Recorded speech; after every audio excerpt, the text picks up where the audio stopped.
비율분석법이에요. 이 비율분석법이 혼자 하면 거의 끝장입니다. 제가 시킨 대로 하셔야 돼요. 대부분 수험생들이 비율분석법, 이 비율 나오면 포기하는 사람들이 많아요. 그럴 필요 없어요. 자, 제가 여기 한번 봅니다. 대부 비율 볼게요. 대부 비율. 대부 비율은 LTV, Loss Value Ratio 이렇게도 부르는데 제가 시킨 대로 합니다. 어디로 가냐면 페이지 113페이지 갑니다. 113페이지. 갔어요? 113페이지 하단을 보면 기본 용어 나와 있죠? 찾으셨습니까? 거기에 융자 비율 적혀 있죠?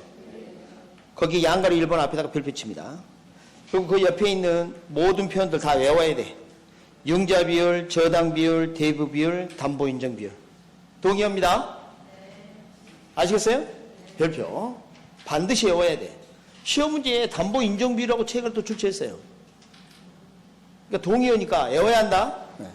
자, 이런 게 하나 있고, 그 다음에 이제 부채 비율이라는 게 있어요. 부채 비율. 여러분, 우리가 지금까지 공부했던 거 생각해봐요. 이렇게 잠깐 봐요.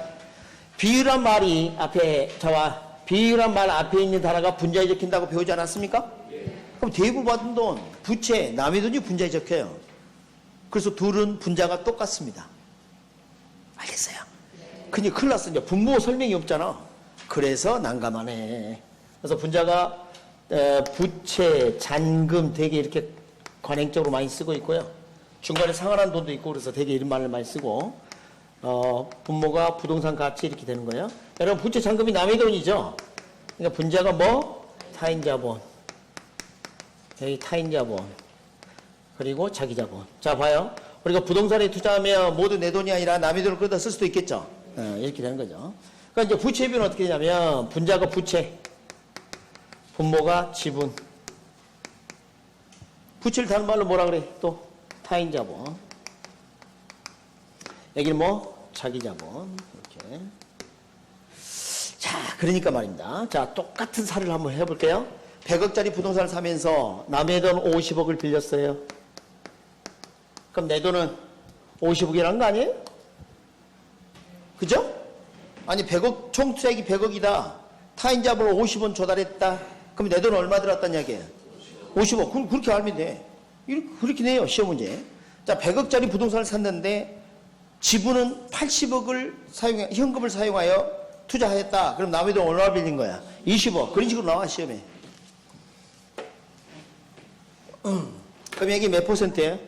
일단 0.5가 나오고요. 0.5라고 적고 몇 퍼센트라 읽는다? 50%라 읽는다.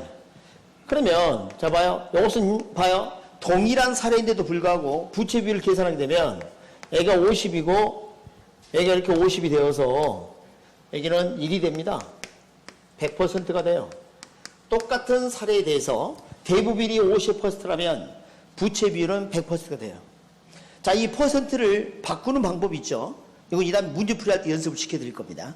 그리고 그 제목이 보니까 뭐라 돼 있어요? 퍼센트 문제는 분모를 무엇으로 놓고 푼다?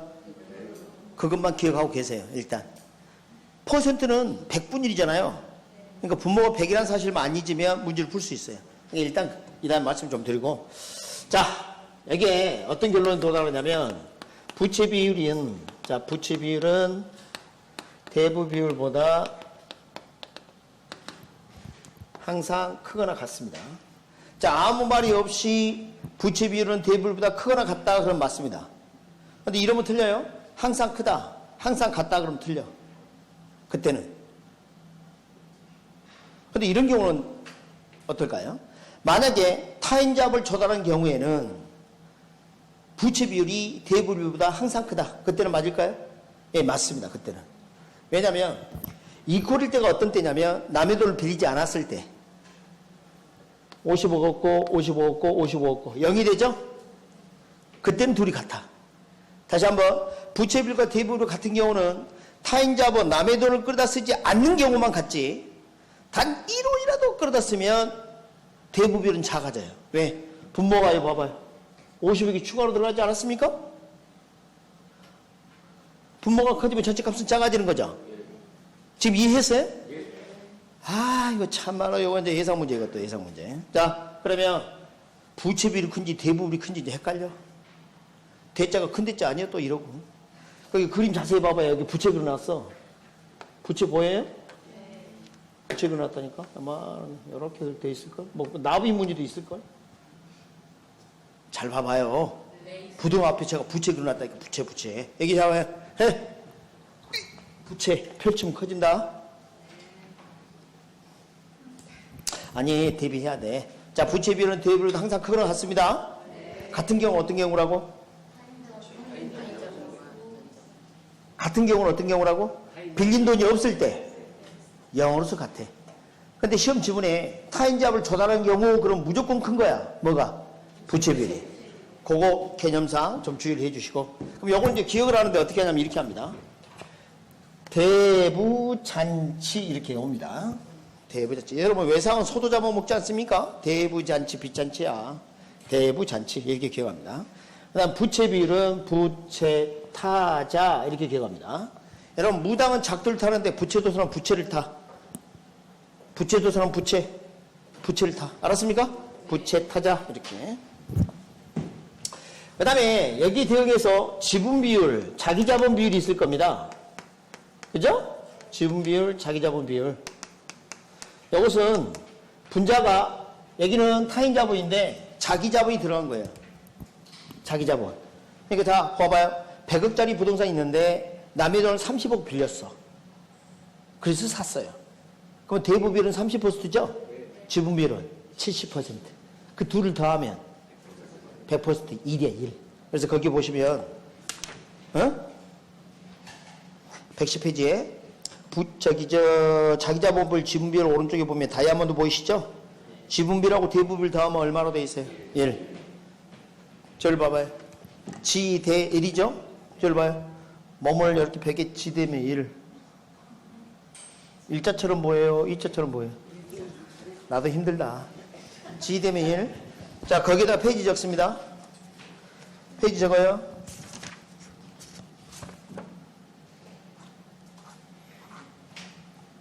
(192)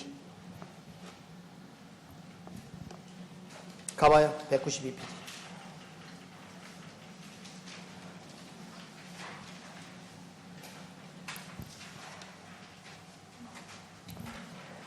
거기 보면 상단에 물질투자법이 있고 B에 금융투자법이 있죠? 거기 보시면 뭐 나와 있어요? 지분비율은 자기자본, 타인자본, 자기자본 더한 것도 나눈 거고 대부분은 분자가 타인자본인데 이거 나와 있죠? 그렇게 거기에 한번 써먹어. 그리고 지분비율 계산한 문제가 나오긴 나왔어요. 근데 그건 뭐 틀린 사람 거의 없을 수 있죠. 그래서 일단 지분비율하고 대부비율 더하면 1이라는 사실 잊지 마세요. 오케이? 그것만 따로 이렇게 하고요. 그 다음에 이제 부채 감당률 들어갑니다. 다시 앞으로 와요. 부채 감당률.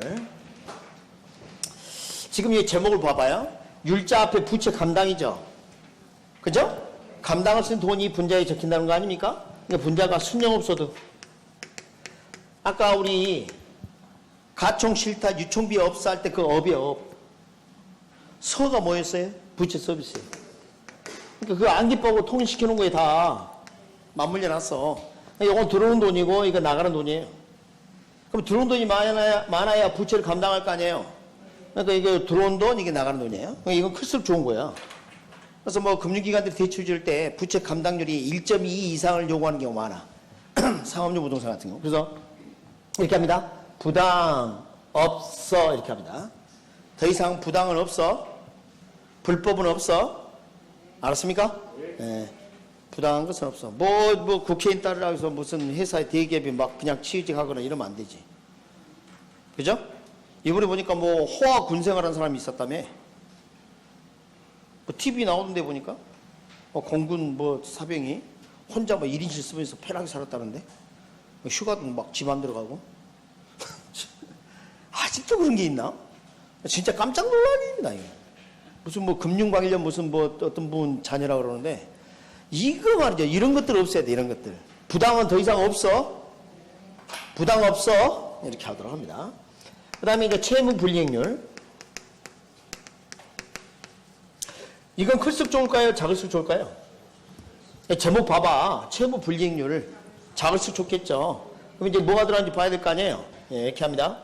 여기 나가는 돈이 나가죠. 경비 적히고요. 여기가 뭐예요? 부채 서비스에. 여러분 아까 우리 암기법에 비, 써 이렇게 하지 않았어요? 유총비 없어 이렇게 하면서 기억나세요? 그 다음에 여기가 이제 유효총소득 또는 초소득 둘 다 돼요. 그래서 이건 클수록 좋지가 않아. 분자가 많이 났어. 분모가 풀었으니까. 이렇게 합니다. 체불 비서 줘. 체불 임금은 비서부터 줘. 사장하고 친하니까. 체불된 임금은 누구부터 줘? 비서부터 줘. 미크에서는 체불된 비서가 총 들고 나타나. 체불 비서 총. 빵. 그렇게 해도 좋고. 편할 때 하세요? 체불 비서 총 해도 좋고, 체불 비서 줘 해도 좋고. 됐습니까? 이렇게. 그 다음에, 여기 봅니다. 여기 보세요. 여기에 수익률이 아니야, 그래서. 비율분수법으로 들어간다고. 총자산 회전율 찾았어요? 효제? 네. 해봐요. 여기는 회전 조치 이렇게 합니다. 회전 조치. 카드 돌려막기 되겠습니다. 카드 돌려막기. 총자산 회전율은 클수록 좋은 거 맞습니다. 아시겠어요? 네, 자금 회전이 빨리빨리 됐다는 얘기입니까? 그 대신 수익률은 아니다.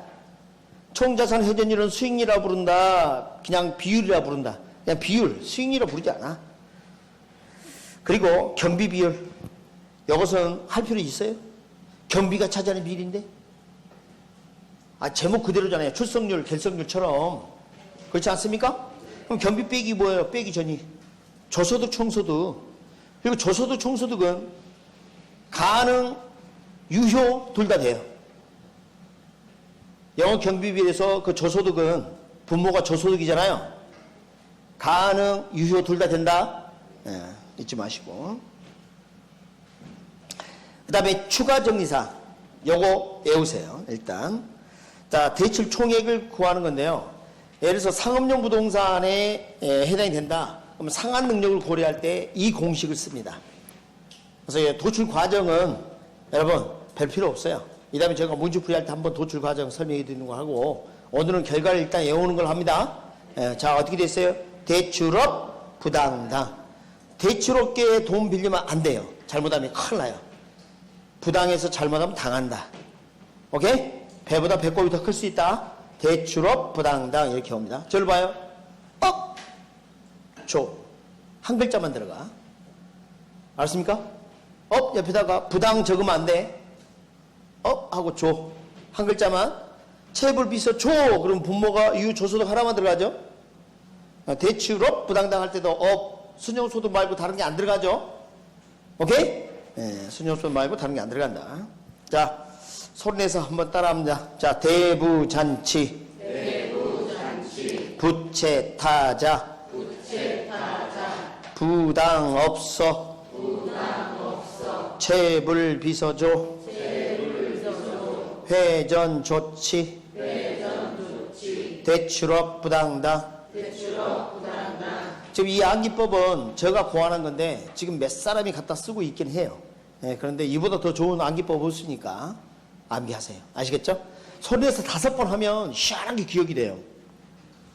제가 요즘 뭐 개업하는 사무실 가갖고 이럽니다. 옆을 쿡 찌르면서 대부 그러면 잔치 그래요. 진짜라니까.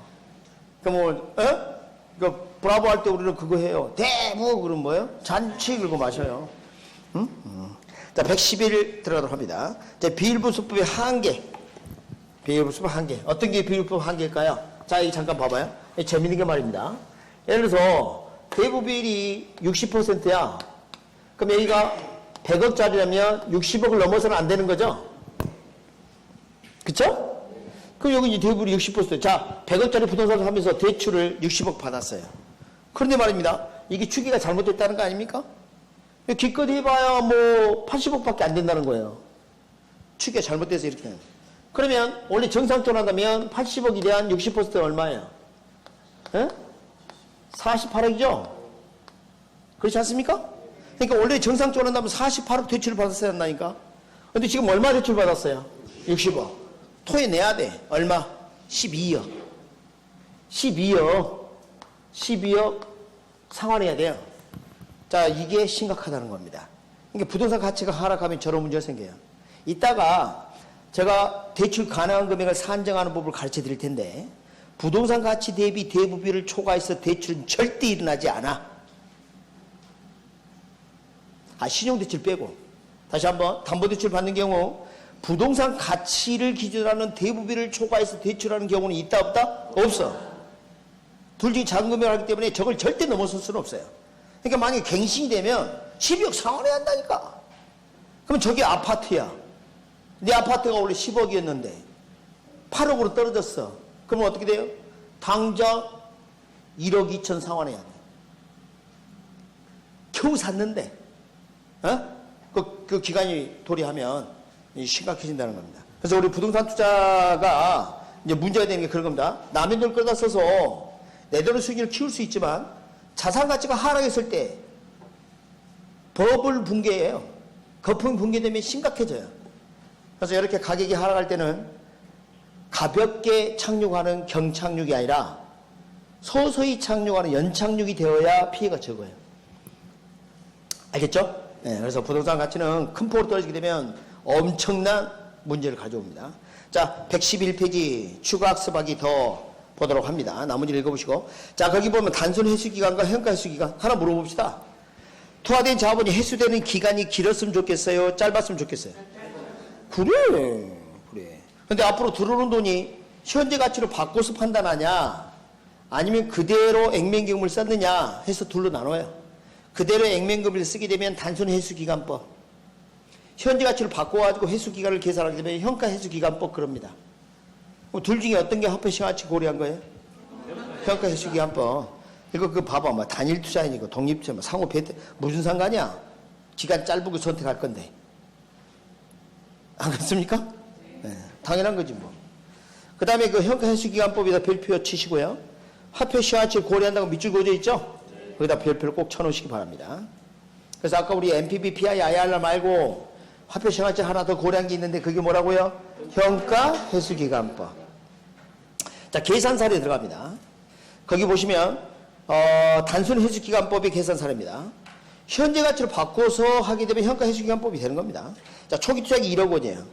근데 순현금액이 흐름이 뭐 3천만 이렇게 들어오고 있어요. 자, 들어오고 있는데, 자, 월 단위 계산하고요. 오타가 하나 있죠. 초기 투자액은 최초 시험이 아니라 최초 시점이겠죠. 최초 시점에 전액 투입되고 이후에 각 기간에 현금으로 매월 말 균등이 발생한다. 자, 그러면 한번 봐보도록 하겠습니다. 1억 나갔고요. 1기에 얼마 들어왔어요? 3천만 원. 2기에 2천만 원. 지금까지 얼마 들어왔어요? 5천만 원. 그리고 3기에 2천만 원. 얼마 들어왔어요? 7천만 원. 앞으로 얼마 더 들어오면 돼요? 3천 더 들어오면 되죠? 네, 근데 4기에 6천만 원이 1년 동안 들어왔고요. 월 단위로 계산하기 때문에 6개월이 지나면 3천만 원 들어오겠네. 1년에 6천만 원 들어오니까 6개월 지나면 3천만 원 들어올 거 아니에요? 지금 이해하셨어요? 네, 이렇게. 그래서 거기까지 딱 하면, 그러면 뭐예요? 6개월을 표현 방법이 두 가지가 있어요. 0.5년. 6개월입니다. 그럼 3.5년 이렇게 쓰거나 3년 6개월 이렇게 쓸 거란 말이에요. 두 표현도 알아두셔야 돼요. 그래서 일부러 만든 거 이렇게 맞춰서. 자, 그렇게 해주시면 되겠습니다. 그 다음에 회계적 이익률, 평균 회계 이익률 뭐 이런 게 있는데, 이건 이익률이니까 큰 게 좋아, 작은 게 좋아? 큰 게 좋다, 큰 게. 여기서 화폐시장 가치를 고려하지 않는 단점이다. 큰 거 선택하는 거예요, 그냥.